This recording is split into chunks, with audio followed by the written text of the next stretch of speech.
Good morning and welcome to EMTV. How inclusive is a university if its job offer starts with Dutch students only? We will talk about this in a minute, but first, news. Former rector Henk Smit firmly believes that a 60-credit BSA is the best way to keep students on track. He said that in an interview with EM. The minister may be critical of the norm, but according to Smit, she is just insufficiently informed. There has been a series of burglaries at SSH Erasmus International House in Kralingen. Students Karya and Ipek got a huge scare when two long and thin strangers popped up in their rooms while they were home. The Eureka Week board is working on not one, not two, but 3 different programs. They are all based on different pandemic development scenarios. In all 3 options, students will be able to meet physically. This week, the Netherlands is welcoming the spring. The sun is shining, the temperature rises above 20 degrees. But what if you can't enjoy the wonderful weather due to exams? We came across students Paula and Anouk in Kralingen who had a very creative solution for the problem. Hello, I'm Paula, I'm 22 years old and I study medicine here at the Erasmus University. Hi, my name is Anouk, I'm also 22 years old and I study econometrics here at the Erasmus. Yeah, we're studying. We're trying to enjoy the nice weather but studying at the same time. We took down the desk and chairs that fit through the staircase and we decided to enjoy the weather as well. We don't really have a garden, we live upstairs. We figured during the day we should probably be productive and then around 5 we'll probably still go and enjoy the weather a bit more at the Kranenplatz. I think the fact that my exam is next week really gives me the push to stay concentrated. Well, yesterday was also a very nice day and then we just sat upstairs in our own living room in the shade and we were both actually kind of sad we were not outside. So now we decided to just take it outside.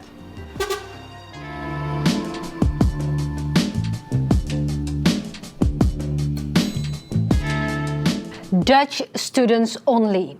That was written above an email from the previous Eureka Week board, much to the surprise of medical student Ferayet Hok. He wrote a critical opinion piece about it for EM. The university has then promised to do better. Earlier, EM editor Tessa Hofland spoke to Ferayet and Daisy Ruiter, the student minister for inclusion and sustainable economics in the student cabinet. Let's hear what they had to say. Ferayet, can you quickly recap and tell us about the email of the Eureka Week? Of course. I think it was somewhere in October last year that I received an email. I saw it on my phone. And it started with the words in caps, Dutch students only. Now, of course, that got my attention because I thought, what if I'm not a Dutch student? Why am I getting this email if it's not, if it's not for everyone? So I opened it, and apparently it was about the Eureka Week. They were looking for new board members of the Eureka Week, and that struck quite a chord with me because as an international student myself, but also as someone who's been active in student work with student associations, I've seen that, especially during Eureka Week, it's quite hard for international students to find their way. So you're also saying that this is not an isolated problem at the university? It's certainly not an isolated event, no. International students have very specific problems that often their Dutch counterparts don't see, and that often the university also doesn't understand. One of those things is that a lot of international students aren't even here when the Eureka Week starts because they have problems with their visa. If it only were just a week later, there would be so much more international students in the Netherlands. And because a lot of them don't get to experience the Eureka Week, they don't get to meet a lot of people, a lot of Dutch people or other internationals, but also they miss the opportunity to have things, to have a regulated start. For example, the registration with the municipality or the health insurance or stuff like that. Talking about that, going to you, Daisy.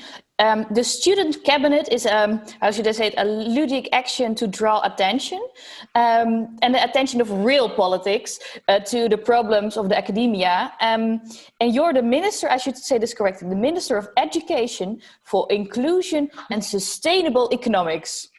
Well, as our brand new, ludic minister, how do you look at this Dutch-only case?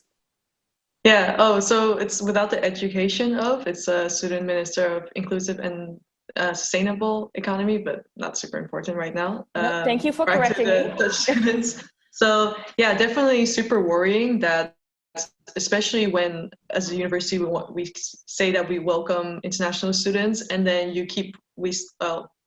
we still have these hurdles for international students that, doesn't actually create the welcoming environment that we say that we have. You're a student at Erasmus University, and you're also quite committed to making academia and organizations within the university more inclusive, but also, of course, more safe for all groups. How do you see inclusion at the EUR? Do we still have a long way to go, or are we making progress? Yeah, definitely. So I do, I'm really quite involved already in the diversity and inclusion. So I'm part of the student council and student assistant of diversity officer. So I see the amount of work and effort that the university is trying to put into it. But I do see that their environment is not as welcoming as it should be, for example, due to these things. So definitely we have a big way to go. But I do see the effort putting into it. So that's really hopeful. Yeah, and what is, for example, a place where you see it? You say it's more than international students. What's, for example, another issue we should definitely look at more? Women in economics. So yeah, there's still a big underrepresentation of female economists. So that's why the diversity officer of EZ is now very focused on trying to get more female professors, for example, or female PhDs. But yeah, we definitely also focus on other aspects of diversity as, for example, international students or students with disabilities. Yes, and Farayat, you hear the Diversion and Inclusion Office is working on new guidelines, and there will be meetings with different departments, with student organizations. But it's, of course, not the first time we have noticed that the university is quite white, and most professors, most people are men who work there. So what should we do to make it a place for everyone? Yeah, I think that's a problem that is not just specific to the Erasmus University. It's a problem that you know it's quite a problem in the Dutch society and maybe in Western society as well. And so it is the task of the university to acknowledge that and to work specifically on reducing those problems in the university itself. What should we do? Well, I think one of the better things that they are doing is making sure that there are student councils, that there are students who have input in these matters. But another thing, something that I'm not sure why we're missing that, is I think we need to work on the diversification of the faculty.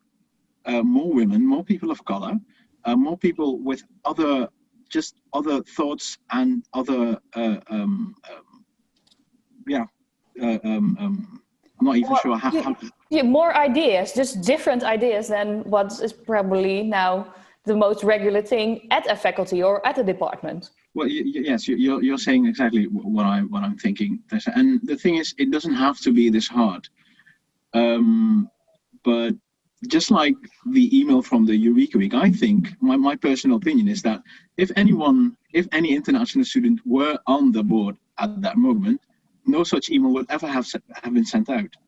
And so, in the same way, I think we have to look at the problems of the university itself. We would have a more diverse faculty if the people who are selecting the faculty were more diverse themselves. And Daisy, I think you completely agree with Farayat, or am I wrong? No, definitely. Like, I'm nodding my head a lot here. If you could change something, you would want a more diverse board. Perhaps that's even the start. What is your ultimate goal regarding inclusion at the university? Ultimate goal is that that the university creates an environment that makes sure that anyone who wants to join whatever board or whatever position or whatever association or event can do so, and that there's no restriction based on, for example, ethnicity or gender, things that should not matter. Brian, what do you think an inclusive university looks like? Can you imagine it? I usually think the other way around, right? You don't think what does an inclusive university look like, but you just see the problems that pertain to not having that inclusivity, right? And so I just look at it this way. I'm a medical student. I want to become a doctor, and I'm working hard to do that. I also work to earn some money so I can pay my student loans. I just want to be doing that. That's all I want to be doing. But it just seems that certain situations in the university and elsewhere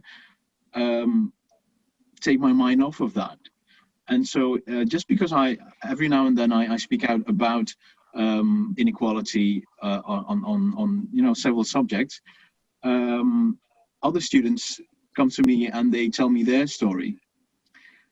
What I just want is not to have those stories, and just to be able to just be students, just do what we have to do, to get our place in society, and not have to worry about the color of our skin or about what passport we have or stuff like that. Yeah, I think this is a super important point, that it shouldn't be the responsibility of these students who already are having these hurdles, that they have to put more effort into making sure that the hurdles are gone. Like, they should not be the ones putting the extra work into this. But yeah, so I guess that's the ultimate goal, that it won't be necessary for them anymore to have to work harder to be able to get the same opportunities. And I'd like to emphasize that, the Erasmus University is an international university, and that is the way that we market ourselves. And if we do that, then we have to be true to that image in all aspects. I think that you completely agree, and I both really want to thank you also for the effort you put in, and of course by also helping all those other students by telling a bit of their story, at least today. I want to thank you, and we will of course be in touch once again. That was Tessa Hofland speaking to Ferayet Hok and Daisy Ruiter. We have asked the Eureka Week board for a brief response.